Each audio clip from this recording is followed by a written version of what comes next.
اما بعد فاعوذ باللہ من الشیطان الرجیم بسم اللہ الرحمن الرحیم حامیم والکتاب المبین انا جعلناہ قرآنا عربیا لعلکم تعقلون وقال تبارک وتعالی کما ورد فی سورۃ یوسف علیہ الصلاۃ والسلام الف لام را تلک آیات الکتاب المبین انا انزلناہ قرآنا عربیا لعلکم تعقلون وقال عز وجل كما ورد في سورة الزمر قرآنا عربيا غير ذي عوج وقال جل وعلا كما ورد في أول سورة الكهف الحمد لله الذي أنزل على عبده الكتاب ولم يجعل له عوجا صدق الله العظيم رب اشرح لي صدري ويسر لي أمري واحلل عقدة من لساني يفقهوا قولي۔ تعارف قرآن کے ضمن میں جو مباحث پہلی نشست میں مکمل ہو چکے ہیں اس میں ایک کمی رہ گئی تھی، اس کو پورا کر لیجئے۔ قرآن مجید کی 2 آیات کے بارے میں یہ روایت موجود ہے صحیح مسلم میں حضرت عبداللہ ابن مسعود رضی اللہ تعالی عنہ سے کہ سورہ بقرہ کی آخری 2 آیات حضور کو شب معراج میں عطا ہوئی ہیں، وہ زمین پر نازل نہیں ہوئیں بلکہ حضور نے آسمان پر پہنچ کر ان کو حاصل کیا ہے۔ یہ امت کے لیے شب معراج کے تحفے کے طور پر یہ 2 آیتیں آمن الرسول بما انزل الیہ من ربہ والمؤمنون کل آمن باللہ وملائکتہ وکتبہ ورسلہ لا نفرق بین احد من رسلہ وقالوا سمعنا واطعنا غفرانک ربنا والیک المصیر۔ پھر آخری آیت جس میں طویل ترین دعا ہے۔ یہ 2 آیات جو ہیں مستثنیٰ کر لیجئے تو باقی جو ہے قرآن مجید وہ پھر پورا حجاز میں زمین پر نازل ہوا ہے محمد رسول اللہ صلی اللہ علیہ وسلم کے قلب مبارک پر۔ اب جو اگلی بحث ہے اس تعارف قرآن کے ضمن میں، قرآن کی زبان کون سی ہے؟ یہ سب جانتے ہیں عربی زبان ہے، لیکن کون سی عربی؟ عربی کوئی ایک نہیں ہے۔ جیسا کہ آپ کو معلوم ہے کہ ایک زبان ہوتی ہے پھر اس کے ڈائلیکٹس ہوتے ہیں۔ پنجابی زبان کے نہ معلوم کتنے ڈائلیکٹس ہیں، بنگلہ زبان کے نہ معلوم کتنے ڈائلیکٹس ہیں، پشتو کے کتنے ڈائلیکٹس ہیں۔ عربی زبان کے اس وقت پورے عالم عرب کے اعتبار سے تو دیکھیے تو ہر ملک کا جو ہے اپنا لہجہ ہے اور ان کے اپنے انداز ہے۔ تو خود نزول قرآن کے وقت بھی پورے جزیرہ نمائے عرب میں کوئی ایک زبان نہیں تھی، زبان ایک تھی لیکن اس کے لہجے مختلف تھے، الفاظ مختلف تھے۔ تو یہ جان لیجئے کہ قرآن نازل ہوا ہے حجاز کے بادیہ نشینوں کی زبان میں۔ وہ اصل عربی زبان حجازی قوم سمجھتی تھی، شہری زبان نہیں، دیہاتی زبان۔ یعنی کہ شہروں میں دوسرے ملکوں کے لوگ آتے جاتے رہتے تھے، خاص طور پر مکہ مکرمہ جو ہے وہ تو چونکہ ایک بہت بڑا تجارتی مرکز تھا۔ لإلاف قریش ایلافہم رحلۃ الشتاء والصیف فلیعبدوا رب ھذا البیت۔ ان کے قافلے جاتے تھے، آتے تھے، دوسرے تاجر بھی آتے تھے، تو ظاہر بات ہے کہ شہروں کے اندر تو پھر زبان جو ہے وہ مکسڈ ہو جاتی ہے، خالص نہیں رہتی۔ یہی وجہ ہے کہ قریش کے جو شریف گھرانے تھے، اونچے گھرانے تھے، وہ اپنے بچوں کو صحرا میں بھیج دیتے تھے کہ ان کی پرورش وہاں ہو، وہاں وہ خالص عربی زبان سیکھیں، ان کی زبان جو ہے پولیوٹڈ نہ ہو۔ تو بادیہ نشین حجاز کے، نجد کے نہیں، حجاز کے بادیہ نشین، ان کی زبان میں قرآن نازل ہوا ہے۔ یہ آیتیں اس سے پہلے بھی سامنے آ چکی ہیں سورہ زخرف کی، انا جعلناہ قرآنا عربیا لعلکم تعقلون۔ ہم نے اس اپنے کلام قدیم کو عربی زبان کا جامہ پہنایا ہے۔ انا انزلناہ قرآنا عربیا، یہ سورہ یوسف کی آیات، ہم نے اتارا ہے اسے قرآن عربی بنا کر، قرآنا عربیا لعلکم تعقلون۔ سورہ زمر میں قرآنا عربیا غیر ذی عوج، یہ عربی مبین میں ہے، صاف ستھری دھلی ہوئی عربی زبان جس میں کہیں کوئی ٹیڑھ نہیں ہے، کوئی ایچ پیچ نہیں ہے۔ اور یہی پھر سورہ کہف میں جو ایک ترانہ حمد اللہ نے ہمیں سکھایا ہے کہ میرے اس انعام عظیم پر میرا شکر ادا کیا کرو، تو کن الفاظ میں الحمدللہ الذی انزل علی عبدہ الکتاب ولم یجعل لہ عوجا۔ تو یہ عربی مبین جو ہے اگرچہ اصلاً ہے بادیہ نشین حجاز کے، البتہ یہ کہ عرب کے دوسرے قبائل کے بھی ان کی زبانوں کے بعض الفاظ اس میں آئے ہیں۔ اس سے آگے بڑھ کر یہ کہ بعض معرب الفاظ بھی ہیں۔ ہندی زبان کا کوئی لفظ اس نے عربی کا جامہ پہن لیا، فارسی زبان کا کوئی لفظ اس نے عربی کا جامہ وہ بھی قرآن میں بعض ہیں، استثناءات ہیں یہ۔ جیسے سنگ گل، یہ فارسی زبان کا لفظ ہے، سنگ گل، وہ سجیل بن کر قرآن مجید میں آ گیا ہے۔ حجارۃ من سجیل، یہ جو الم تر کیف فعل ربک باصحاب الفیل سورہ فیل میں ہے، سنگ گل کا سجیل بنا۔ اس طرح کے کچھ اور الفاظ بھی ہیں، لیکن یہ سمجھیے کہ ایکسیپشنز پروو دی رول، یہ استثناءات ہیں، قاعدہ اپنی جگہ پر قائم رہے گا کہ یہ حجاز کے بدوں بادیہ نشینوں کی جو زبان تھی اس میں قرآن نازل ہوا ہے۔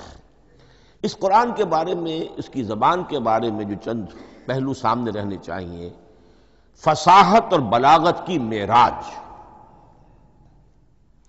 یہ میں بعد میں قرآن کے وجوہ اعجاز پر جب بحث کروں گا کہ یہ کس کس اعتبار سے معجزہ ہے، تو وہاں زیادہ تفصیل سے یہ بات آئے گی کہ عربی زبان کی فصاحت اور بلاغت کی معراج ہے۔ آپ کو معلوم ہے کہ آج بھی دنیا میں یہودی بھی ہیں جن کی مادری زبان عربی ہے، عیسائی بے شمار ہیں جن کی مادری زبان عربی ہے، ان کے ہاں بھی عربی ادب کی چوٹی کی کتاب جو پڑھائی جاتی ہے وہ قرآن ہے۔ یہ انہیں ماننا پڑتا ہے کہ عربی ادب کی جو آخری کتاب ہے، چوٹی کی کتاب ہے، وہ یہی ہے۔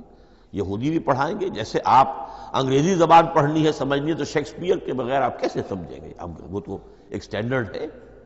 اسی طریقے سے یوں سمجھیے کہ عربی زبان عربی ہونے کے اعتبار سے کلام اللہ ہونا اس پر ان کا ایمان نہیں ہے، لیکن یہ کہ عربی زبان کے اعتبار سے اس کی فصاحت اور بلاغت کا لوہا وہ مانتے ہیں۔ پھر اس میں ایک خاص ملکوتی غنا ہے، ڈیوائن میوزک، صوتی آہنگ ہے، عذوبت ہے، مٹھاس ہے۔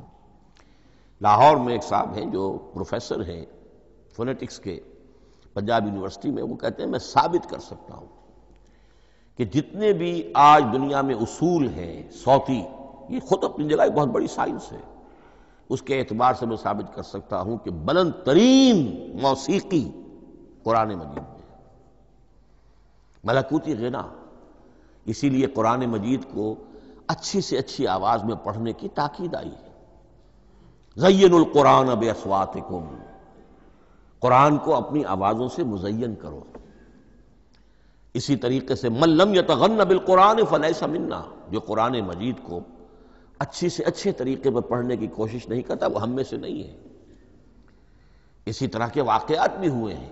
حضرت ابو موسیٰ اشعری رضی اللہ تعالی عنہ، وہ بہت خوش الحان تھے، تو ایک روز حضور سفر رات کے وقت کہیں گشت پر تھے، جا رہے تھے ان کے مکان کے قریب سے، تو وہ اس وقت رات کی نماز میں قرآن پڑھ رہے تھے، تو حضور وہاں کافی دیر تک کھڑے ہو کر سنتے رہے۔ ظاہر بات ہے کہ اس وقت کے مکان کیا ہوتے تھے، ایک ایک حجرہ ہوتا تھا، یہ کوئی کئی کنال کی کوٹھیاں تو نہیں ہوتی تھی کہ کیا پتہ چلے ان کے اندر کیا ہو رہا ہے۔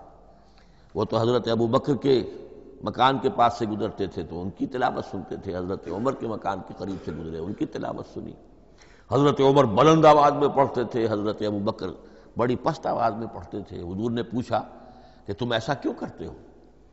حضرت عمر نے کہا میں اس لیے کرتا ہوں، زور سے پڑھتا ہوں کہ شیطان بھاگ جائے۔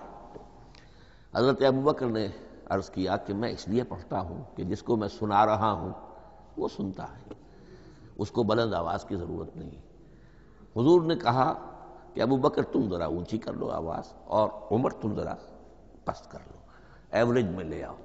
تو بہرحال یہ معاملہ حضور کا صحابہ کے ساتھ ہوتا تھا۔ تو ابو موسیٰ اشعری رضی اللہ تعالی عنہ کی جب قرأت آپ نے سنی تو اگلے روز جب ملاقات ہوئی فجر میں، تو آپ نے تحسین فرمائی ان الفاظ میں، یا ابا موسیٰ انک قد اوتیت مزمارا من مزامیر آل داود، اے ابو موسیٰ تمہیں تو اللہ نے آل داؤد کے سازوں میں سے ایک ساز عطا کیا ہے، یعنی حضرت داؤد کے گلے میں جو ساز تھا، خوش الحانی تھی، ان کی آواز نہایت خوبصورت تھی۔ تو اسی طریقے سے اب وہاں کوئی مزمار سے مراد وہ نہیں ہے، آلات موسیقی نہیں، گلے میں جو اللہ تعالیٰ نے رکھا ہے۔ تو انک قد اوتیت مزمارا من مزامیر آل داؤد۔ ایک آخری بات یہ نوٹ کیجئے کہ قرآن مجید کا عظیم ترین احسان ہے عربی زبان پر۔ یہ یوں سمجھیے کہ ایک ستون کی طرح اس زبان کو ٹھہرا دیا ہے، اس کو سٹیبل کیا ہے قرآن مجید۔ آج بھی پوری دنیا میں جسے عرب کہتے ہیں فصیح زبان، لغہ فصحی، وہ ایک ہے، وہ قرآن ہی کی ہے۔ زبانیں بدلتی رہتی ہیں۔ اردو 300 سال پہلے کی دکن میں جب شروع ہوئی، وہ آج آپ پڑھ بھی نہیں سکیں گے وہ کیا اردو تھی ولی دکنی کی۔ پھر وہ کیا اس نے روپ بدلے ہیں، اب وہ اردو کس شکل میں ہے، فارسی کن کن شکلوں میں رہی ہے، مختلف انگریزی کتنی شکلیں بدل گئی ہیں، لیکن عربی قائم ہے۔ اس کے لیے جیسے کہ قرآن مجید میں آتا ہے کہ ہم نے پہاڑ زمین میں گاڑ دیے اس کو سٹیبلائز کرنے کے لیے، ان تمید بکم، تمہیں لے کر زمین ایک طرف کو جھک نہ جائے۔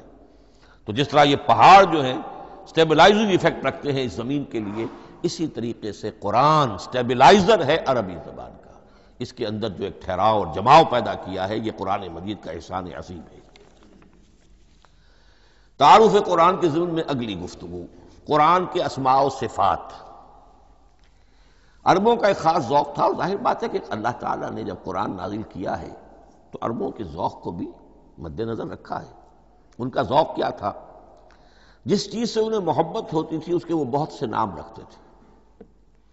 گھوڑے کے لیے ہزاروں لفظ مل جائیں گے آپ کو، شیر کے لیے 5000 الفاظ مل جائیں، تلوار کے لیے 5000 الفاظ مل جائیں، یعنی اس شے کی جو بھی صفت ہے اس صفت کے اعتبار سے ایک نام، کوئی اور صفت ہے اس صفت کو ایک اور نام۔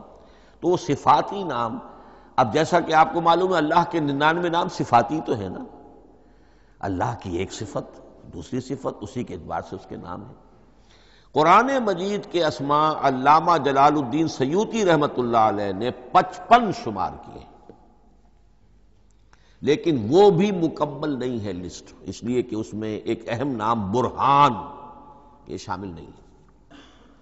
ان میں سے جو اہم اسماء ہیں میں آپ کو سنا دیتا۔ القرآن، جس پر گفتگو بعد میں ہوگی، اس لیے کہ سب سے زیادہ ایک رائے یہ ہے کہ یہ تو اس میں جامد ہے، اس میں علم ہے قرآن کے لیے، پراپر ناؤن ہے۔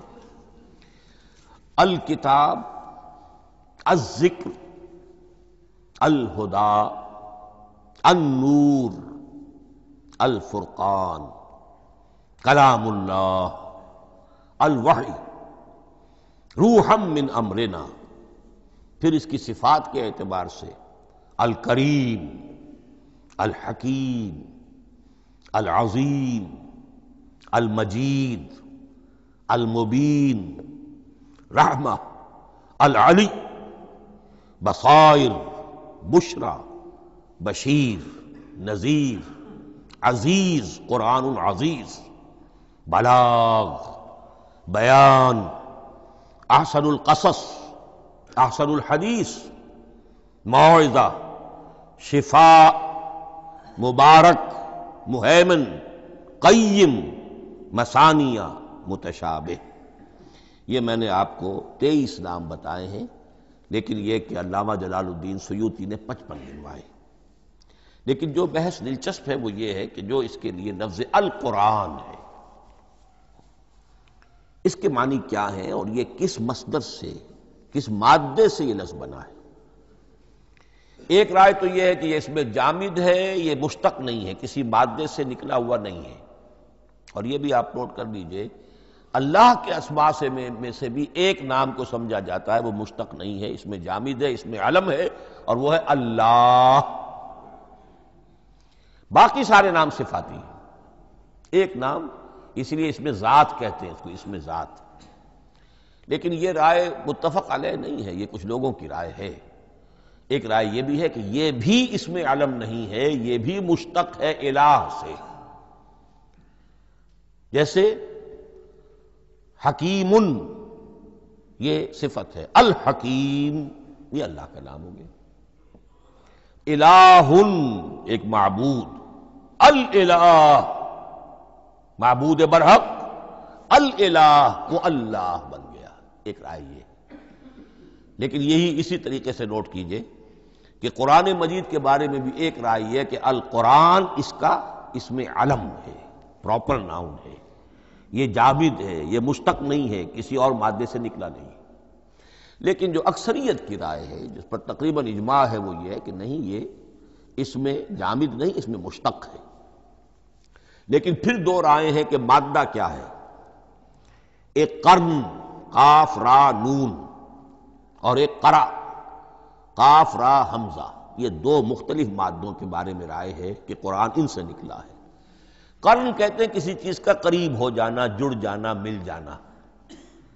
یہ حج کی جو تین شکلیں ہیں، حج تمتع ہے، حج قران ہے، اور حج افراد ہے۔ قران کیا ہے؟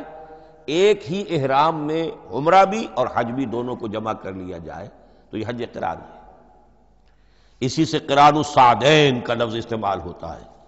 قرینہ اور قرائن جو ہے اسی سے الفاظ۔ امام فرا کی رائے یہ ہے کہ قرن سے یہ قرآن بنا ہے، اس لیے کہ اس میں بھی اللہ تعالیٰ کی آیات جمع ہو گئی۔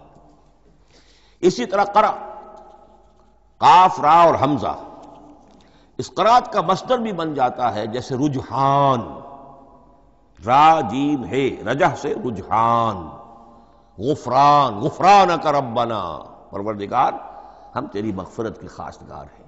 اسی طرح قرآن قرأ سے بنا ہے۔ مفعول جو ہے وہ مصدر کے معنی میں آ جاتا ہے، یعنی پڑھی جانے والی شے۔ اور ایک قرأ آتا ہے عربی زبان میں، قرأت الماء فی الحوض، میں نے پانی جمع کر لیا حوض کے اندر، بارش ہوئی میں نے کچھ پانی حوض میں جمع کر لیا، قرأت الماء فی الحوض۔ اسی سے قریہ کا لفظ بنا، قریہ بستی کو کہتے ہیں جہاں لوگ جمع ہو کر رہتے ہیں، قریہ۔ تو اس معنی میں یہ قرآن جو ہے یہ جمع ہے اللہ تعالیٰ کی اسماء صفات اور اللہ کی ذات جو ہے اور اس کی آیات کا جامع ہے۔ یہ ہے لفظ قرآن کی بحث۔ اگلی بحث اور بڑی اہم ہے اور دلچسپ ہے، قرآن کا اسلوب کلام کس کیٹیگری میں فال کرتا ہے؟ قرآن کیا ہے؟ ایک شے کی تو سختی سے نفی کی اللہ نے، یہ شعر نہیں ہے، وما علمناہ الشعر وما ينبغی لہ، سورہ یاسین۔ ہم نے شعر تو انہیں سکھایا ہی نہیں، محمد رسول اللہ کو صلی اللہ علیہ وسلم، اور وہ شعر ان کے شایان شان بھی نہیں۔ شاعروں کے بارے میں سورہ شعراء میں چونکہ بالعموم شاعروں کے بارے میں جو بات کہی گئی ہے، وَالشُّعَرَاءُ يَتَّبِعُهُمُ الْغَاوُونَ أَلَمْ تَرَ أَنَّهُمْ فِي كُلِّ وَادٍ يَهِيمُونَ إِنَّهُمْ يَقُولُونَ مَا لَا يَفْعَلُونَ إِلَّا الَّذِينَ آمَنُوا۔ استثناء تو ہے کہ اچھے لوگ بھی ہوتے ہیں، لیکن اکثر و بیشتر شعراء کا معاملہ یہی ہے، ان کی پیروی کرتے ہیں وہی لوگ کہ جو حد سے گزرنے والے ہوتے ہیں، لاؤبالیانہ انداز والے لوگ، غیر سنجیدہ لوگ پیروی کرتے ہیں۔ خود وہ بھی زمین و آسمان کے قلابے ملاتے ہیں، کبھی ادھر کی بات کبھی ادھر کی بات۔ اور تیسری بات یہ کہ عام طور پر جو کہتے ہیں وہ کرتے نہیں ہیں، انہم یقولون ما لا یفعلون۔ تو یہ شعر کی تو نفی کی گئی ہے۔ قرآن مجید جیسا کہ میں نے آپ کو سنایا تھا سورہ حاقہ کی آیات، انہ لقول رسول کریم وما هو بقول شاعر، یہ شاعر کا کلام نہیں۔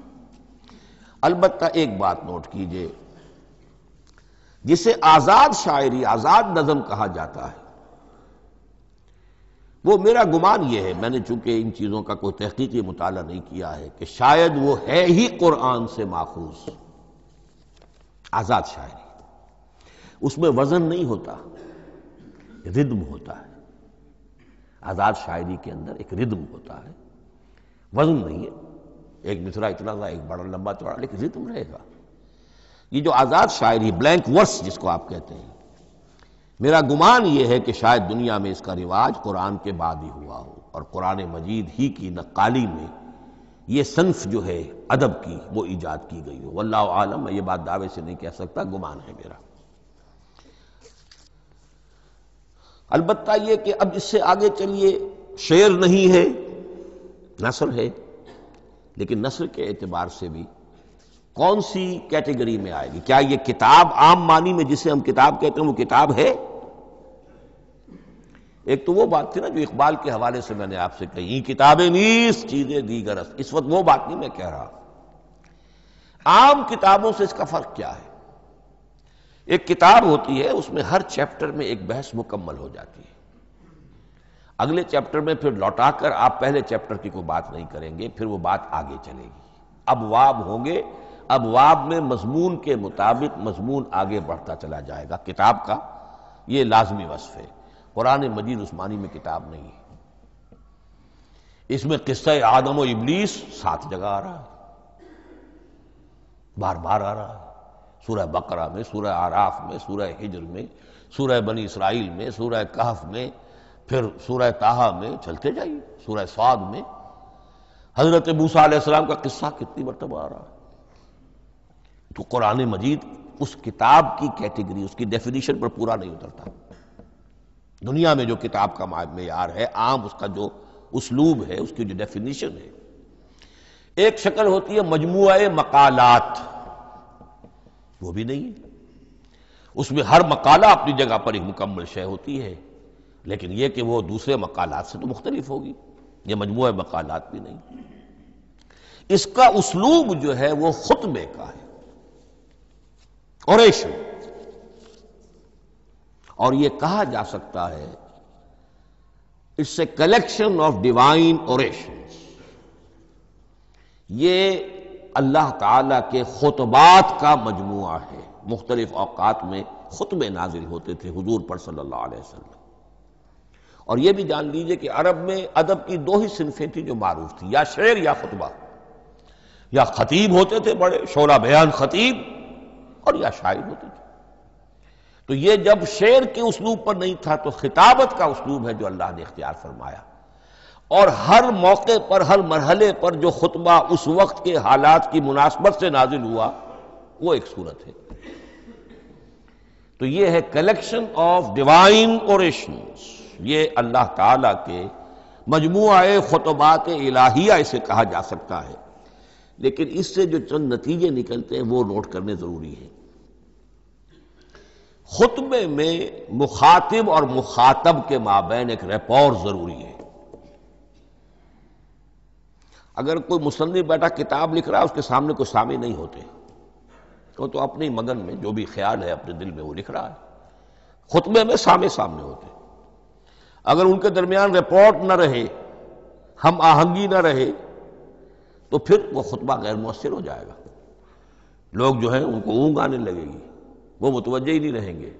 تو ایک رپورٹ مخاطب اور مخاطب ان کے درمیان۔ دوسرے یہ کہ خطبہ کا ایک وصف لازمی یہ ہوتا ہے کہ ایک واقعاتی پس منظر ہوتا ہے پیچھے موجود۔ اب کوئی شخص ہے سیاسی تقریر کر رہا ہے، ایک خاص پس منظر موجود ہے، اس میں وہ ان چیزوں کی طرف حوالے دیتا چلا جائے گا، صرف کوئی تفصیلات بیان نہیں کرے گا، اس لیے کہ وہ لوگوں کو معلوم ہے آج کے دور کا ایک واقعہ ہے، لوگوں کے علم میں ہے، لیکن کتاب میں آپ لکھیں گے تو پھر وہ پورا واقعہ بھی بیان کرنا پڑے گا آپ کو کہ یہ کب ہوا، کیسے ہوا، جس کا میں حوالہ دے رہا ہوں۔ لیکن خطبے کے اندر بس پس منظر جو ہے وہ موجود ہے، اور اس کے حوالے سے صرف جو اشارات اس کی طرف ہو جائیں گے۔ نمبر 3 یہ ہے کہ خطبے میں تحویل خطاب بہت ہوتا ہے۔ تحویل خطاب سے کیا مراد ہے؟ ابھی خطیب آپ سے بات کر رہا ہے، آپ سے مخاطب ہے، اور کسی وقت وہ فلاں کو جو یہاں موجود بھی نہیں ہے، وہ نواز شریف صاحب کو خطاب کرنا شروع کر دے گا۔ بھائی نواز شریف تو یہاں نہیں ہے، لیکن خطاب انداز وہ تو تقریر مقرر ہے، سیاسی تقریر کر رہا ہے، نواز شریف کو چیلنج کر رہا ہے، نواز شریف یہ کر دو گے تو ہم یہ کر دیں گے، اور نواز شریف یہ تم غلط کر رہے ہو، یا بے نظیر تمہارا یہ معاملہ۔ ہاں بے نظیر تو وہاں موجود نہیں، صدر ایوب صاحب کو جو بھی گالیاں دی جاتی تھی تقریروں کے اندر، وہ خود تو وہاں موجود نہیں ہوتے تھے۔ تو اس میں تحویل خطاب نوٹ کرنا پڑتا ہے، ابھی کس سے بات ہو رہی تھی، ابھی کس سے بات ہو رہی تھی۔ قرآن مجید میں آپ دیکھیں گے ایک آیت میں حضور سے خطاب ہے، اگلی آیت میں کفار سے خطاب ہے، اس سے اگلی آیت میں اہل ایمان سے خطاب ہے۔ تو تحویل خطاب جو ہوتا ہے اس کے حوالے سے نوٹ کرنا پڑتا ہے کہ اس وقت اس آیت کا جو رخ ہے کدھر ہے، اس میں کس کو خطاب کیا جا رہا ہے۔ چوتھی بات یہ ہے کہ خطبے میں صرف عقل سے اپیل نہیں کی جاتی، جذبات سے بھی اپیل ہوتی ہے۔ اسی لیے خطابی انداز کہلاتا ہے، خطابی انداز میں لوگوں کے جذبات سے بھی اپیل کی جاتی ہے۔ جبکہ آپ ایک مقالہ لکھ رہے ہوں گے، اس میں جذبات کی بات نہیں آئے گی، ٹھنڈی ٹھنڈی عقلی باتیں، منطقی باتیں، دلیل صغرا کبرا جوڑیے، نتیجہ نکالیے، وہ لوگوں کے سامنے رکھیے، تصنیف ہے۔ لیکن خطبے کے اندر صرف عقل نہیں، جذبات سے بھی اپیل ہوتی ہے۔ اب یہ سارے اوصاف میں جو بیان کر رہا ہوں یہ سب قرآن مجید میں بتمام و کمال بدرجہ اتم موجود ہیں۔ اور آخری بات یہ کہ خطبے میں، اور یہ کہ یہ چیز مشترک ہے غزل میں بھی اور قصیدے میں بھی اور خطبے میں بھی، اس کا اول و آخر بہت جامع اور مؤثر ہونا چاہیے۔ اسی لیے مطلع مقطع یہ خاص طور پر ہوتے ہیں نا۔ مقطع میں آپ پڑھی ہے سکون گسترانہ بات، جس غزل کا مطلع جاندار ہے اس کو آدمی پڑھے گا، اور اگر وہ مطلع پھسپھسا ہے وہ باقی نظم پڑھے گا ہی نہیں، چاہے آگے اس کے اندر بڑا عمدہ شعر بھی ہو وہ نہیں پڑھے گا۔ مطلع ہی جو ہے بے جان ہے، پھسپھسا ہے۔ پھر مقطع آخری جو شعر ہو، تو قصیدے میں بھی یہ ہے اور خطبے میں بھی یہ ہے۔ یہی وجہ ہے کہ قرآن مجید کی صورتوں میں اکثر و بیشتر شروع کی آیات اور آخری آیات انتہائی اہم ہوتی ہیں، بہت جامع ہوتی ہیں، جن کو کہا جاتا ہے کہ یہ سور جو ہیں ان کی ابتدائی آیات، خواتین اور پہلی آیات۔ اب سورہ بقرہ کی آیات شروع کی، پھر آخری جو ابھی میں نے آپ کو سنائی، یہی آل عمران کا معاملہ ہے، کس شان کے ساتھ وہ اٹھ رہی ہے۔ یہی سورہ حج کا ہر جگہ پر آپ دیکھیں گے ابتدائی جو ہے خطیب اگر ایسی بات، ایسا انداز اختیار کرے کہ اپنے سامعین کی توجہ کو اپنی طرف مبذول کرا لے، اگر شروع کا انداز ایسا نہیں ہے تو وہ بات آگے بڑھے گی نہیں۔ آخری بات یہ کہ خطبے میں ہمیشہ یہ ہوگا کہ ایک مین سپیکر جو ہے اس کی ایک بات سامنے ہے کہ میں نے یہ بات اپنے سامعین کے ذہن میں بٹھانی ہے، لیکن دائیں بائیں کی باتیں کرے گا، کوئی قصہ بھی سنائے گا، کوئی شعر پڑھے گا، کوئی اور کوئی لطیفہ بھی سنائے گا۔ ہمارے ہاں کے جو بہترین خطیب جو ہوتے تھے وہ احراری حضرات جو ہے بہترین خطیب ہوتے تھے، اور آپ نے سنا مولانا عطا اللہ شاہ بخاری رحمۃ اللہ علیہ، ان کی تقریریں 6 گھنٹے تک لوگ سنتے تھے۔ وہ کبھی رلا بھی رہے ہیں، کبھی ہنسا بھی رہے ہیں۔ عام آدمی تنقید بھی کرے گا کہ یہ کیا ادھر ادھر کی باتیں کر رہے ہیں، لیکن وہ پھر جب آخری تقریر ہوتی تھی تو جب تقریر ختم ہوتی تھی، جو بات وہ ذہن میں بٹھانا چاہتے تھے، دل میں اتارنا چاہتے تھے، وہ بیٹھ چکی ہوتی تھی۔ باقی یہ کہ ادھر ادھر کی چیزیں جو ہیں وہ آکسیلری چیزیں ہیں وہ رہتی ہیں۔ یہ ہیں 6 اوصاف خطبات کے، اور قرآن مجید کے اندر بھی یہ اوصاف کم و بیش موجود ہیں۔ قرآن کا اسلوب خطبے کا ہے۔ اب اگلی بحث پر آئیے، قرآن مجید کی ترکیب اور تقسیم، سنتھیسس اور ڈویژنز۔ اب اس میں سمجھیے کہ کلام جو ہے اللہ کا کلام ہے، کلام مرکب ہوتا ہے کلمات سے، کلمات حروف سے بنتے ہیں۔ عربی زبان کے حروف 28 یا 29 ہیں۔ الف اور حمزہ کو ایک ہی مانیں گے تو 28 رہ جائیں گے، الف علیحدہ حمزہ علیحدہ تو 29 ہو جائیں گے۔ یہ حروف جڑتے ہیں، لفظ بنتے ہیں۔ لفظ محمل بھی ہوتا ہے، لیکن کلمہ وہ کہلاتا ہے جو بامانی لفظ ہو۔ پھر ان کلمات کو آپ جوڑتے ہیں، یہ مرکب توصیفی بن گیا، مرکب اضافی بن گیا، مرکب عددی بن گیا، مرکب جاری بن گیا۔ پھر ان مرکبات کو جوڑ کر فقرہ بنتا ہے، جملہ بنتا ہے، کلام مفید جس کو کہا جاتا ہے۔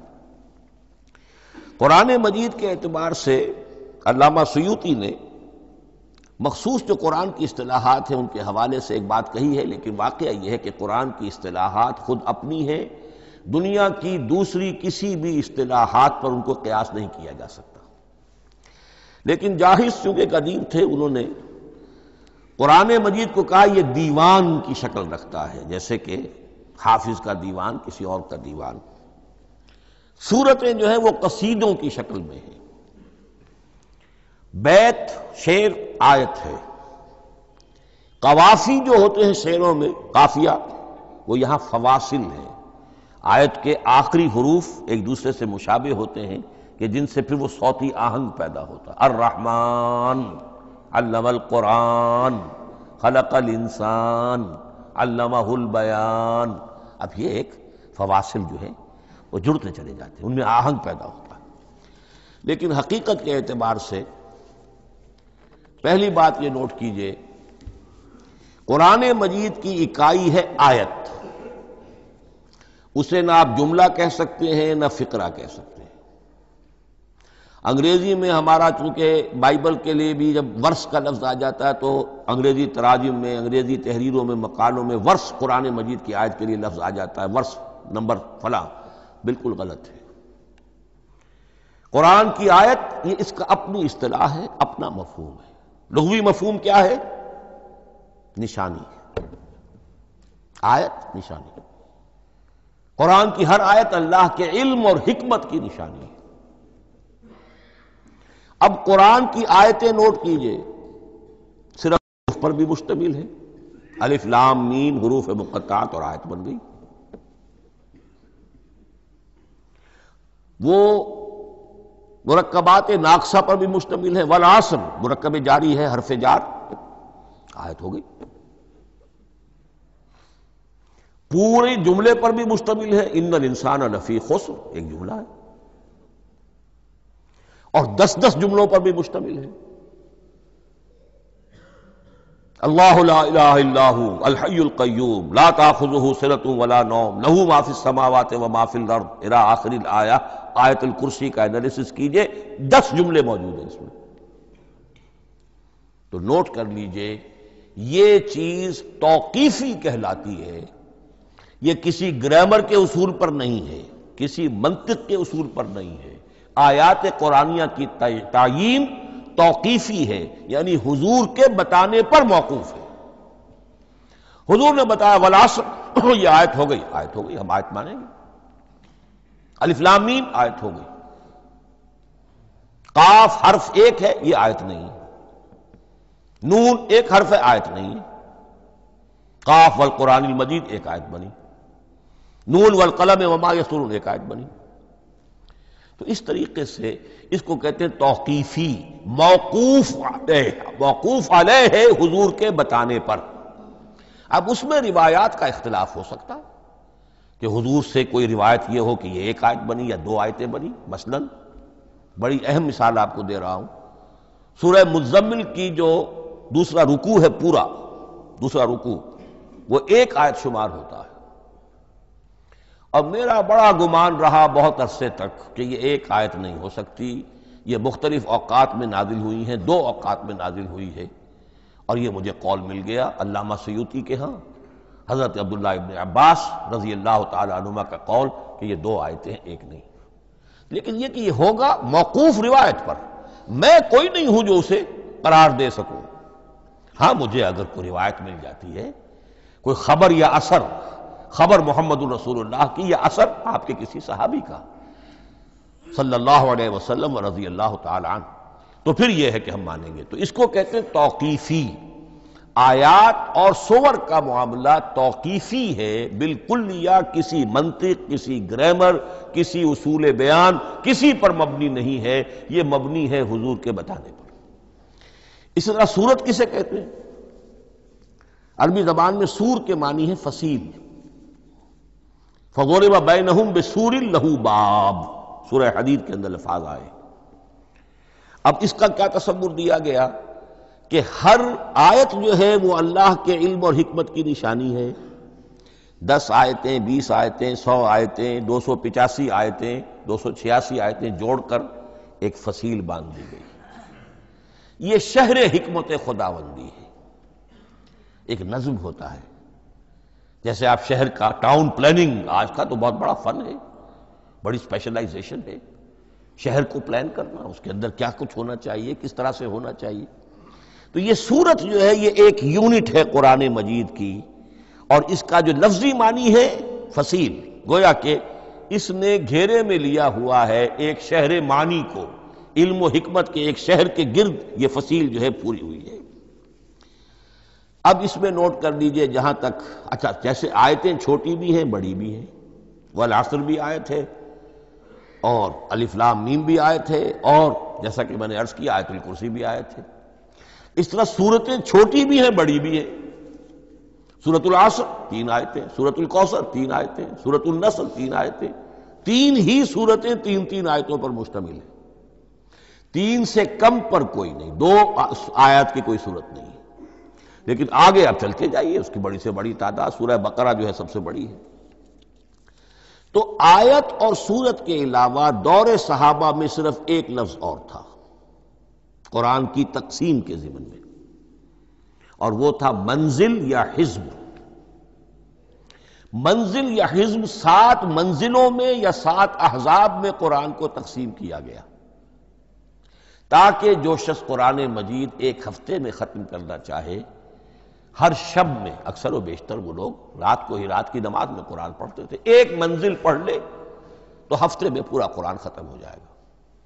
یہ حزب بھی ہے اور منزل بھی ہے، اور یہ چونکہ دور صحابہ میں تھا، یقیناً حضور نے بتایا ہوگا، اس میں آپ کو عجیب حسن نظر آئے گا۔ اس میں یہ نہیں کیا گیا کہ بالکل برابر برابر ساتھ کر دو بھائی، چاہے صورتیں ٹوٹ جائیں، صورتوں کی فصیل کوئی نہیں ٹوٹتی، اس میں صورتیں مکمل جو کہ تو آئیں گی۔ اور پھر یہ کہ عجیب بات ہے کہ سورہ فاتحہ کو اگر ایک طرف رکھ دیں، وہ قرآن کے دیباچے کی حیثیت رکھتی ہے۔ تو پہلی منزل میں 3 سورتیں، دوسری میں 5 سورتیں، تیسری میں 7، چوتھی میں 9، پانچویں میں 11، چھٹی میں 13، اور 17 اور 7ویں میں 65۔ یہ ہے کہ جو ان صورتوں کی ایک بڑی جیسے کہ ایک سیڑھی چڑھ رہی ہے، اور تقریباً مساوی ہو جاتے ہیں، کوئی 4.25 پارے ہے، کوئی 4.5 پارے ہے، کوئی 4.25 پارے، اس طریقے سے ہے، تقریباً مساوی۔ لیکن آرٹیفیشل ایکویلٹی پیدا کرنے کے لیے، مصنوعی مساوات پیدا کرنے کے لیے صورتوں کی فصیلوں کو نہیں توڑا گیا۔ اس سے آگے چل کر جو پاروں کی تقسیم ہے وہ بہت بعد کی بات ہے، 30 پارے، اور اس میں آپ کو یہ ساری قباحتیں نظر آئیں گی۔ اس میں صورتوں کی فصیلیں توڑی گئی ہیں اور بڑے بھونڈے طریقے پر توڑی گئی۔ سورہ ہجر ایک آیت ادھر ہے، باقی ساری صورت جو ہے اگلے پارے میں، فصیلیں توڑ دی گئی۔ معلوم ہوتا ہے کسی شخص کے پاس جو قرآن تھا مصحف، اس نے صفحے گنے، 7 سے 30 سے تقسیم کیا اور برابر صفحوں کے اندر وہ پارے بنا دیے۔ لیکن بہرحال دور صحابہ میں پاروں کا کوئی ذکر نہیں تھا، یہ بات کی بات ہے۔ دور صحابہ میں آیت، سورت اور حزب۔ اسی طریقے سے طویل سورتوں کو جو رکوعوں میں تقسیم کیا گیا، یہ بھی بات کی بات ہے۔ لیکن یہ جو تقسیم کیا گیا ہے سورتوں کو رکوعوں کی شکل میں، 35 سورتیں تو قرآن کی ایسی ہیں چھوٹی ہیں جو ایک ایک ہی رکوع پر مشتمل ہے، آخری پارے کی۔ آخری پارے کی 37 صورتیں ہیں، پہلی 2 کی جو 2 رکوع ہے، باقی سب کی سب جو ہے وہ ایک ایک رکوع شمار ہوتا ہے۔ لیکن رکوع کیوں کیے گئے؟ لمبی صورتوں میں سے اگر کچھ حصہ پڑھنا ہے نماز میں، سورہ بقرہ پوری تو نہیں پڑھ سکتے آپ ایک رکعت کے اندر، تو اس کا وہ حصہ پڑھا جائے جس میں ایک مضمون پورا ہو جائے، مضمون نہ ٹوٹے، تاکہ وہاں پر رکوع کرے آدمی کہ جہاں پر کہ وہ مضمون ایک اعتبار سے مکمل ہو گیا۔ تو رکوع سے رکعت ہے، رکوع ہے، اس رکعت کے اندر ایک حصہ اتنا پڑھا جائے تاکہ مضمون جو ہے وہ خوبصورت رہے اور اس کا سلسلہ برقرار رہے۔ یہ تقسیم بھی اگرچہ بہت ہی ایک بدنام شخص ہے ہماری تاریخ کا، حجاج ابن یوسف، یہ اس کی ہوئی تقسیم ہے یا اس نے کرائی ہے، بہرحال اس کی طرف منسوب ہے، اور یہ بات ماننی پڑتی ہے کہ بڑے گہرے غور و فکر سے تقسیم کی گئی ہے، الل ٹپ نہیں ہے، بلکہ اس کے لیے واقعتاً غور کر کے جہاں وہ مضمون ختم ہوتا، کہیں کہیں آپ اختلاف کر سکتے ہیں اور آپ کو حق حاصل ہے، اس لیے کہ یہ چیزیں توقیفی نہیں ہیں، یہ حضور کی بتائی ہوئی نہیں ہے، نہ رکوعوں کی تقسیم۔ اب سعودی عرب میں جو قرآن مجید چھپ رہے ہیں ان میں حزب ہو گئے ہیں، یعنی ہر پارے کو پارے برقرار رکھ کر 8 حزب بنا دیے انہوں نے، 4 حزب بنا دیے اور پھر نصف حزب کر کے 8 حصے کر دیے۔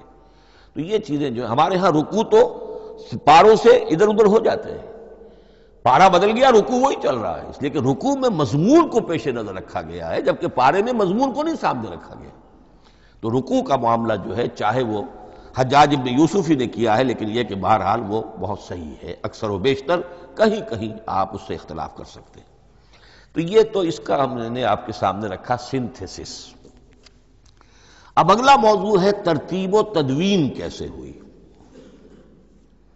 ان علینا جمعہ و قرآن، ہمارے ذمے ہے اس کو جمع بھی کرنا اور پڑھوانا بھی، اور پڑھوانے میں ترتیب آ جائے گی لازماً۔ لیکن یہ کہ ایک بات تو اس میں بالکل متفق علیہ ہے، جس میں کسی شک و شبے کی گنجائش نہیں، قرآن کی ترتیب نزولی اور تھی، ترتیب مصحف اور ہے۔ ترتیب مصحف میں سورہ فاتحہ کے بعد سورہ بقرہ ہے، سورہ بقرہ نازل ہوئی ہے مدنی دور میں جا کر، پھر سورہ آل عمران ہے وہ بھی مدنی ہے، سورہ نساء ہے وہ مدنی ہے، سورہ مائدہ ہے وہ مدنی، پھر آئی ہے سورہ انفال اور سورہ توبہ۔ یہ سورہ انفال تو مدنی نہیں، سورہ انعام اور سورہ اعراف یہ ہے کہ جو مکیات ہیں، یہ کہ بھی مکی دور کی بھی آخری زمانے کی ہے۔ ابتدائی جو مکی صورتیں وہ سب سے آخری حصے میں ہیں، 29واں پارہ اور 30واں پارہ۔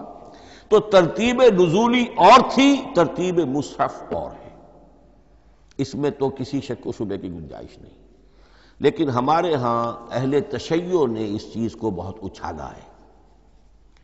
ان میں سے بعض گروہ ایسے ہیں جن کا کہنا یہ ہے کہ اصل قرآن جو ہے وہ ترتیب نزولی کے مطابق تھا، یہ ترتیب تو عثمان نے کر دی رضی اللہ تعالی عنہ۔ حضرت علی کے پاس اصل قرآن جو ترتیب نزولی کے مطابق تھا موجود تھا، اور اب بھی ان کے خیال میں جو ان کے امام غائب جو ہیں چھپے ہوئے ہیں غار میں، تو ان کے پاس وہ نسخہ اصل حضرت علی والا موجود ہے، اور جب وہ ظاہر ہوں گے تو اصل قرآن لے کر آئیں گے۔ یہ سارے شیعوں کا قول نہیں ہے، لیکن یہ کہ ان میں بہت سے لوگ ہیں کہ جو ان باتوں کو مانتے ہیں۔ جہاں تک اس بات کا تعلق ہے کہ حضرت علی نے ترتیب نزولی پر کوئی مصحف جمع کیا ہو، اس میں کوئی اشکال نہیں ہے، اس لیے کہ علمی طور پر یہ ایک بڑی عمدہ ایکسرسائز بنتی ہے۔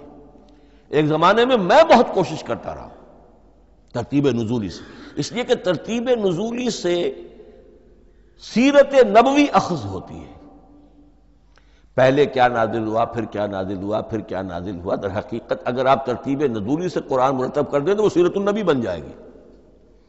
تو اس کو سمجھنے کے لیے ایک زمانے میں نے بڑی محنت کی ہے، لیکن ایک تو یہ کہ وہ یقین سے وہ باتیں ملتی نہیں ہیں، بعض روایات ہیں، لیکن یہ کہ پھر بھی آپ یقین سے نہیں کہہ سکتے۔ اکثر و بیشتر قرآن مجید میں لکھا بھی ہوتا ہے، ترتیب کے موٹی موٹی چیزیں معلوم ہیں نزولی ترتیب کی، لیکن یہ ہے کہ یقین کسی بات پر نہیں۔ تو پہلی بات یہ ہے کہ ہمارے نزدیک، اہل سنت کے نزدیک، اصل جو حجت ہے دین میں وہ ترتیب مصحف ہے۔ یہی ترتیب جو اس وقت مصحف عثمان کی ہے رضی اللہ تعالی عنہ، یہی ترتیب ہے لوح محفوظ کی، یہی ترتیب ہے ام الکتاب میں، یہی ترتیب ہے کتاب مکنون میں۔ اب اس کے سمجھیے کہ اس کی تدوین کن مراحل میں ہوئی۔ سب سے پہلے اس کے جو مراحل ہیں 3، خود نبی اکرم صلی اللہ علیہ وسلم کے زمانہ مبارک میں جمع اور ترتیب یہ ہو گئی، لیکن کتابی شکل میں نہیں، ما بین الدفتین نہیں۔ حضور نے لوگوں کو پڑھ کر سنایا، اس ترتیب سے سنایا جس ترتیب سے یہ مصحف میں اب موجود ہے، اور ہر رمضان میں حضرت جبرائیل دورہ کرتے تھے حضور کے ساتھ، جتنا کہ قرآن اس وقت تک نازل ہو چکا ہوتا تھا، اور آخری رمضان مبارک آپ کی حیات طیبہ کا جو تھا اس میں 2 مرتبہ پورے قرآن کا دورہ ہوا۔ تو دورہ قرآن بغیر ترتیب کے تو نہیں ہو سکتا۔ تو یہ ترتیب حضور کی ہوئی ہے، توقیفی ہے، اور حضور ہی نہیں اللہ کی ہوئی ہے۔ یہی ترتیب لوح محفوظ میں، کتاب مکنون میں اور ام الکتاب میں ہے، اور یہ ترتیب حضور دے کر گئے ہیں صحابہ کرام کو۔ حفاظ تھے، کتنے حفاظ جو ہیں جنگ یمامہ میں شہید ہو گئے، تبھی تو خیال آیا کہ اس کو کتابی شکل میں بھی مرتب کیا جائے۔ لیکن کتابی شکل میں جسے کہتے ہیں 2 گتوں کے درمیان ایک کتاب مجلد، اس صورت میں جہاں تک میں تحقیق کر سکا ہوں اور جہاں تک ہمارے اکثر و بیشتر لوگوں کی رائے ہے، حضور کے زمانے میں یہ اس طریقے سے ما بین الدفتین، 2 گتوں کے مابین ایک کتاب کی شکل میں قرآن موجود نہیں تھا۔ لوگوں کے سینوں میں محفوظ تھا، جیسے محمد الرسول اللہ کے سینے میں محفوظ تھا۔ ان علینا جمعہ، وہ جمع حضور کے سینے میں کیا اللہ نے۔ اسی طرح پھر صحابہ کرام بے شمار جو حفاظ تھے ان کے سینوں میں محفوظ تھا۔ دوسرا مرحلہ کب آیا؟ جب حضرت ابوبکر صدیق کے عہد خلافت میں جنگ یمامہ میں بہت سے حفاظ شہید ہو گئے۔ اب ایک تشویش پیدا ہوئی، ایسا نہ ہو کہ قرآن ضائع ہو جائے، لہذا اسے کتابی شکل میں مرتب کر لینا چاہیے۔ اس کے لیے پھر بہت سے صحابہ نے حضرت ابوبکر کو اپروچ کیا کہ جتنے قراء ہیں، جتنے کاتبین وحی ہیں، ان سب کو آپ جمع کیجئے اور جمع کر کے اس قرآن مجید کو ایک کتاب کی شکل میں جمع کر لیں۔ حضرت ابوبکر شروع میں بہت ریلیکٹنٹ رہے، ان کا ایک خاص مزاج تھا، اتباع رسول کا جذبہ انتہا درجے کا۔ جو کام حضور نے نہیں کیا میں کیسے کروں؟ اگر تو یہ کام واقعی کرنے کا تھا تو حضور کرتے، میں کیسے کروں؟ لیکن یہ کہ جب صورتحال بہت لوگوں کی طرف سے دباؤ پڑا کہ نہیں یہ کر لینا چاہیے، ان کے سامنے بھی حکمت آ گئی، تو پھر انہوں نے اتفاق کرتے ہوئے جتنے بھی کاتبین وحی تھے ان سب کی ایک کمیٹی بنائی اور ان کو کہا کہ اب اس قرآن کو مرتب کر کے ایک کتابی شکل دے دی جائے۔ وہ کتابی شکل حضرت ابوبکر کے دور میں ہو گئی۔ تیسرا مرحلہ کیا ہے؟ یہ کتابی شکل میں جب قرآن مجید آ گیا اور شروع میں یہ اجازت تھی کہ ہر قبیلے، ہر علاقے کے لوگ اپنے لہجے میں پڑھ لیں۔ اب پنجابی ہمارا مسلمان جو ہے وہ چاقو کو کاچو کہے گا تو وہ لکھے ہوئے کو بھی چاقو کو کاچو پڑھ کے نکلے جائے گا۔ تو مختلف لہجوں میں ہونے سے وہ ان کا جو ہے قرآن مجید بدل رہا تھا، کوئی کسی طرح پڑھ رہا ہے، کوئی کسی طرح پڑھ رہا ہے۔ اب اس کی تشویش ہوئی حضرت عثمان کے زمانے میں، جب دور بہت پھیل گیا، اسلام کا دائرہ، دارالاسلام کی وسعت بہت ہو گئی کہ اس طرح اگر یہ لوگ پڑھیں گے اور اپنے اپنے لہجے کی وجہ سے اب اس لہجے میں شکل بدل بھی جاتی ہے لفظ کی۔ کاچو کو کاف الف چے واو لکھنا شروع کر دیں گے پھر کہ کاچو سنا ہم نے، تو چاقو تو سنا ہی نہیں۔ تو ایک لکشو ہے چاقو لکھ رہا ہے اور ایک کاچو لکھ رہا ہے، تو چاقو اور کاچو میں فرق ہو گیا۔ لہذا اس وقت پھر جو کام کیا گیا وہ یہ کہ ایک ہی رسم تحریر، رسم کتابت، رسم الخط میں قرآن مجید کے نسخے تیار کیے گئے۔ اصل میں ایک بہت بڑا مغالطہ ہو جاتا ہے ہمارے جمعوں کے خطبوں میں، حضرت عثمان رضی اللہ تعالی عنہ کے نام نامی کے ساتھ وہ قوافی جو ہیں ان کی مناسبت سے جامع آیات القرآن عثمان ابن عفان رضی اللہ تعالی عنہ، غالب علی کل غالب علی ابن ابی طالب رضی اللہ تعالی۔ اب یہ جو جوڑتے ہیں قافیے، تو حضرت عثمان کے نام کے ساتھ یہ قافیہ جوڑ دیا، اس سے لوگوں کو مغالطہ بھی ہوا اور دشمنوں نے ایکسپلائٹ کیا کہ اس کا مطلب یہ ہے کہ قرآن تو جمع ہوا ہے حضرت عثمان کے زمانے میں، اور حضرت عثمان کے زمانے میں اور حضور کے زمانے میں کم و بیش 15 سال کا فصل تو ہو چکا، گویا کہ قرآن مرتب ہی ہوا ہے حضور کے انتقال کے 15 برس بعد۔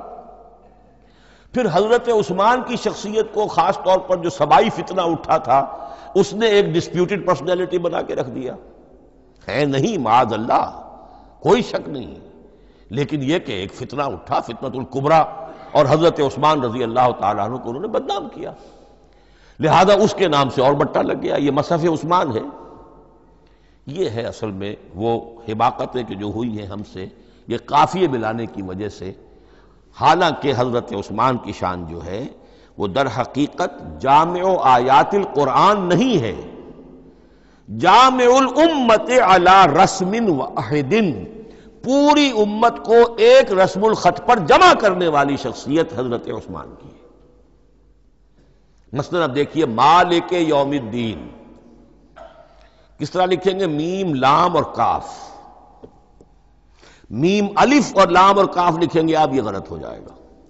میم پر کھڑا زبر ہوگا اور اس کو مالک پڑھیں گے، میم پر اگر کھڑا زبر نہیں ہے پڑھا زبر ہے تو ملک پڑھیں گے، اور قراتوں میں یہ دونوں موجود ہے، ملک یوم الدین بھی ہے اور مالک یوم الدین بھی ہے۔ اگر آپ نے میم الف لکھ دیا ایک قرات نکل گئی، اب وہ اس میں آ ہی نہیں سکتی، وہ تو مالک ہی پڑھا جائے گا۔ یہ زیر زبر بھی جو لگے ہیں قرآن مجید میں، یہ بھی حجاج ابن یوسف کے زمانے میں لگے، اس سے پہلے نہیں تھے۔ اور یہ رموز و اوقاف، یہ آیتوں کے نشان اور یہ وقفہ بیچ میں، یہ بھی حجاج ابن یوسف کے زمانے کی چیزیں ہیں۔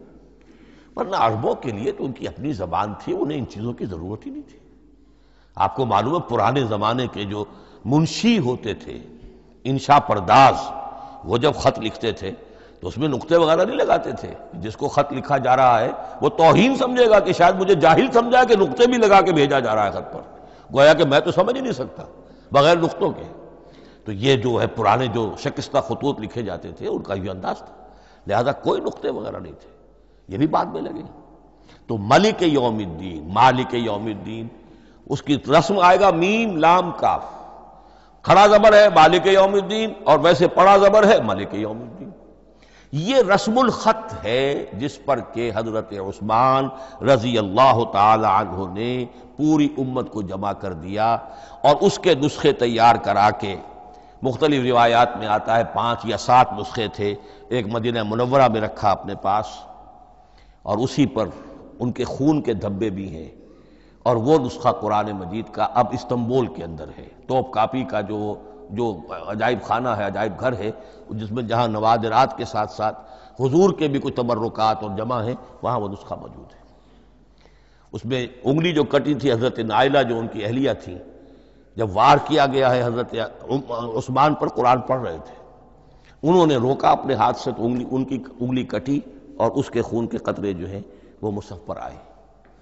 تو یہ وہ قرآن، پھر انہوں نے ایک مکہ مکرمہ میں، ایک دمشق میں، ایک کوفے میں، ایک یمن، ایک بحرین، ایک بصرہ، مختلف جگہوں پر وہ آفیشل ورشن قرآن کا صرف رسم الخط سکرپٹ کے اعتبار سے۔ لیکن اب پھر نوٹ کر لیجئے، قرآن مرتب ہو چکا، مدون ہو چکا دور نبوی میں، لیکن کتابی شکل میں نہیں، سینوں میں محفوظ۔ دور خلافت ابی بکر میں وہ کتابی شکل میں لایا گیا، اور اس کے لیے پھر بحث ہوئی کہ اب اس کا نام کیا رکھا جائے۔ اس کے لیے کئی نام تجویز ہوئے، سفر بھی، انجیل بھی، وغیرہ وغیرہ، لیکن پھر اس کو حضرت عبداللہ ابن مسعود رضی اللہ تعالی عنہ نے اہل حبشہ سے استشہاد کرتے ہوئے مصحف نام رکھا۔ مصحف، یہ مصحف بن گیا حضرت ابو بکر کے زمانے میں، لیکن مصحف کی قرأت کے جو فرق ہو رہے تھے تو وہ لکھنے کے اندر بھی فرق آنا شروع ہو گیا۔ اس کو دور کیا حضرت عثمان نے، اس کا آفیشل ورشن تیار کروایا، ایک رسم الخط پر پوری امت کو جمع کر دیا، باقی جو نسخے تھے انہیں آپ نے پھر ضائع کر دیا، تاکہ کوئی اور یہ نہ رہے کہ اب یہ بھی ایک تھا پرانا نسخہ نکل آیا، اس میں تو یہ لفظ اس طرح لکھا ہوا ہے۔ تو جامع الامت علی رسم واحد، ایک ہی رسم الخط پر پوری امت کو جمع کرنے والی شخصیت وہ حضرت عثمان کی ہے رضی اللہ تعالی عنہ۔ بہرحال یہ نوٹ کیجئے کہ یہ مرحلہ بھی حضرت عثمان کے زمانے میں، تو یوں سمجھیے کہ حضرت عثمان کا پورا عہد بھی آپ جوڑ لیں تو آپ کی جو شہادت ہے وہ تقریباً یوں سمجھیے کہ حضور کے انتقال کے وہ 25 برس بعد ہے۔ گویا ربع صدی کے اندر اندر حضور کے انتقال کے بعد، چوتھائی صدی کے اندر اندر سارے مراحل طے ہو گئے۔ یہی وجہ ہے میں نے شروع میں آپ کو بتایا تھا کہ پوری دنیا یہ مانتی ہے کہ آج جو قرآن مسلمانوں کے پاس ہے، یہ ہے وہی جو محمد عربی صلی اللہ علیہ وسلم نے اپنی امت کو دیا تھا۔ یہ دوسری بات ہے کہ ہم سمجھتے ہیں کہ محمد عربی صلی اللہ علیہ وسلم کو یہ اللہ کے کلام کی صورت میں حضرت جبرائیل نے پہنچایا تھا، وہ اس کو نہیں مانتے، لیکن یہ حصہ اس کا ماننے پر مجبور ہے کہ وہ اصل قرآن اپنی اسی انٹیگریٹی کے ساتھ، اپنے پوری پیور، اس کا جو بھی ہے ٹیکسٹ پیور ہے، اور اس کی انٹیگریٹی میں کوئی شک و شبہ کی گنجائش نہیں ہے کہ یہ وہی شے ہے جو محمد نے اپنی امت کو عطا فرمائی تھی صلی اللہ علیہ وسلم۔ ایک آخری بات، چل میرے پاس 3 منٹ ہیں، یہ جو میں نے آپ کو ترتیب بتائی تھی قرآن کی، آیتیں، سورتیں، پھر حزب، اب اس میں ایک شے نوٹ کر لیجئے۔ آیت اللہ تعالیٰ کے علم و حکمت کا ایک نمونہ ہے۔ آیتوں کو جوڑ کر جب سورت بنائی تو آیتوں کے اندر جو ربط ہے، اس ربط آیات سے ایک اور معنی ایک اور حکمت کا دروازہ کھلتا ہے۔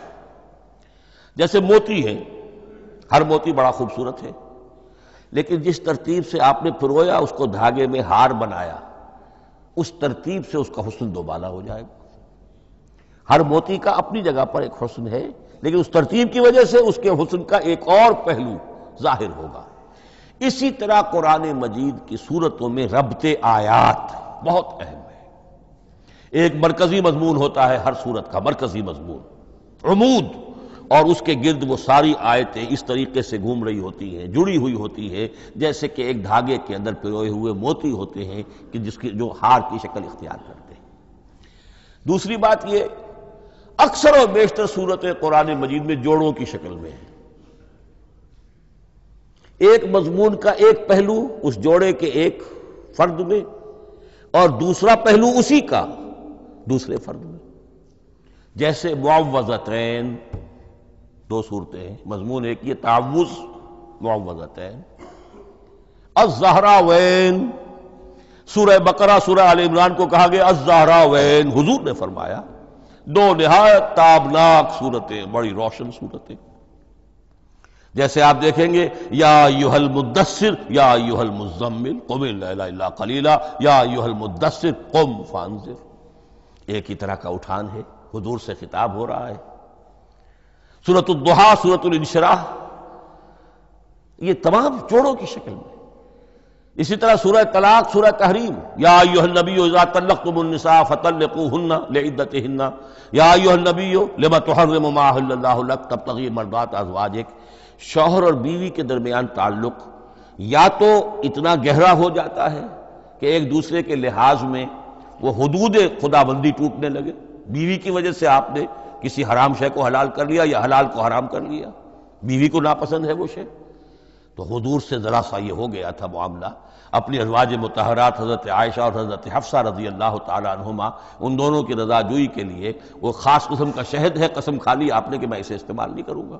لما تحرم ما احل اللہ لک، اے نبی آپ کیوں حرام کرتے ہیں اپنے اوپر وہ شے جو اللہ نے آپ کے لیے حلال کی ہے؟ تبتغی مرضات ازواجک، اپنی بیویوں کی رضا جوئی میں۔ یہ ایک انتہا ہوئی۔ دوسری انتہا کیا ہے؟